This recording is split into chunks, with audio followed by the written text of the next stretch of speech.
Today we're going to be going over another quick hack with bulk files, which is how to find products that are flagged for ineligible for advertising, not just when they're ineligible, but also why they've been flagged and why they're ineligible to run ads all across your entire account at scale. So let's get into it. All right, so the first thing you're going to need to do is pop open your ad console. You're going to go here into the sponsored ads and you're going to click on bulk operations. And then the first thing we're going to do is download a file. And the second thing we're going to do is a quick check. There's no formatting needed for this. This is a quick spot check on your account. But this is something that, to be honest, when the bulk file team at Amazon released this into the bulk files, I was really excited because sometimes, especially in really massive accounts, and we have accounts with thousands, tens of thousands of SKUs that we have to advertise, sometimes products get flagged as adult, they get flagged as ineligible. There are some issues that can happen. Products might not necessarily be inactive on Amazon, but they could be inactive in your advertising account. But when you have a very large account, finding these at scale is really difficult. Now, the product tab inside of the ad console is helpful. However, you still have to hover over to see, and there's no way to filter. So you're left scrolling through everything, and you can still filter a lot easier in bulk files. And so I'm going to show you how to find it quickly. Once you know how to do this, it should take you 2 seconds. You can run a spot check on your own account very quickly. All right, what you need to do when you are selecting a bulk file is you need to, 1, specify the date range, and then 2, specify what information you would like to have in your account. And I've already kind of unchecked some of these. By default, this is what it should look like. Now, the first thing is we're going to select the date range. By default, it says yesterday's data. And to be honest, yesterday's data is perfectly fine because we're looking at a more recent, say, up-to-date thing, which is what the eligibility of your products. It's going to be very recent. It's going to be whatever's happening right now. So date range doesn't really matter.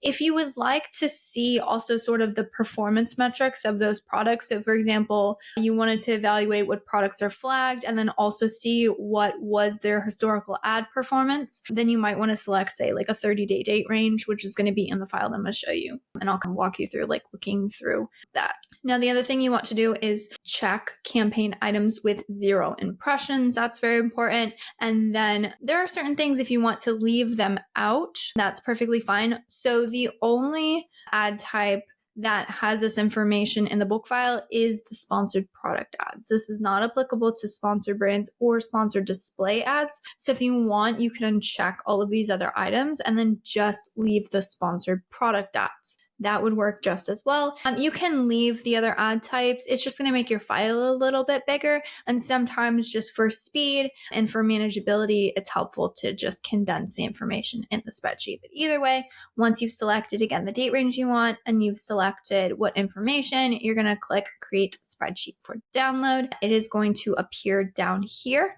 and you'll see it processing or loading. And then once it's available, you'll see this blue download option. I'll be honest, the bigger your account, sometimes this takes a minute, but don't worry, as long as it's processing down here, it will appear in your account. All right, so once you're done with that, what you're going to do is you are going to open up that spreadsheet in whatever spreadsheet software you want. Here I have Google Sheets, but Excel works just as well. All right. Now, what you're going to need to do, I've already created a filter across the top of my data set and I've frozen the first row, which is very helpful. And then what I'm going to do is go into this entity column, I'm going to clear here, and I'm going to filter for product ad. So essentially, this is going to filter out all of the information for all of my products across all of my sponsored product ads. Something else I didn't specify is in this file, you can see that there's a couple different tabs. So you're going to look at the sponsored product campaigns because remember, we're looking at sponsored products specifically here. And so again, this is all of the information across all of the product ads. And then once I do that, if I scroll over, you are going to see this. So this is the eligibility status information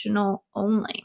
And so what you can do is you can filter out this. So there's a couple ways to do this. If you just wanted to look across your entire account and see what is the status of these, you can do that as well. Or if you use your filter, and you say eligible and you say data not available, that would be for old products. You can see this where it says eligible for ad serving. So if you click OK, this is going to bring up all of the products that are ineligible for advertising. And then this is why this using bulk files is really powerful for this, because you can also very easily see the reason for the ineligibility. Now for these particular products, if I clicked into it, it says offer must be available for purchase, which means that the reason why our ads are ineligible is because we've lost the buy box. So that would be something that should have been flagged in the inventory status and something that the team should be well aware of. You can note they're saying being out of stock is the most common reason for an offer not being available for purchase.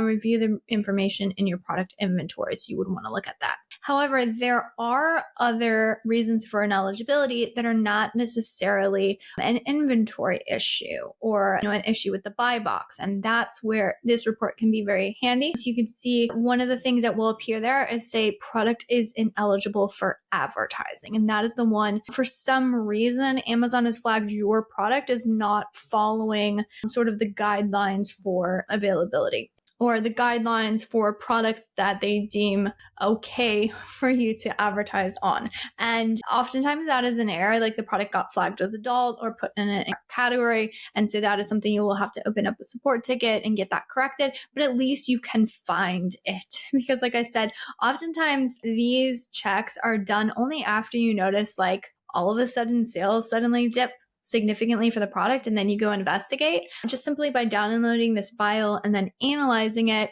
you should be able to, again, run just a spot check on your account at scale, and it shouldn't be a heavy lift for the team, which is why this is a really helpful process here. And then other things, I said that you could check the performance data. So if, say we're looking at the last 30 days of data, which is what I selected when I downloaded this report, then if I am looking at, okay, so these offers are not in stock, what was our prior performance? How much should I expect it to impact my account? So if I'm looking at the last 30 days, I can go over here and say impressions, clicks, click through rate. Again, all my performance metrics, which you would see inside of your ad console, all of these are showing 0, which means within the last 30 days, these products weren't even active in the ads at all, and they weren't getting any performance. So I can expect the impact on my advertising and the ad performance to be little. Now, if I had a product that was flagged as ineligible for ads, and I went over here and it was one of my top sellers, and I could see that it was driving a lot of my ad sales and it was at a really good performance, well, then I can expect that impact on my account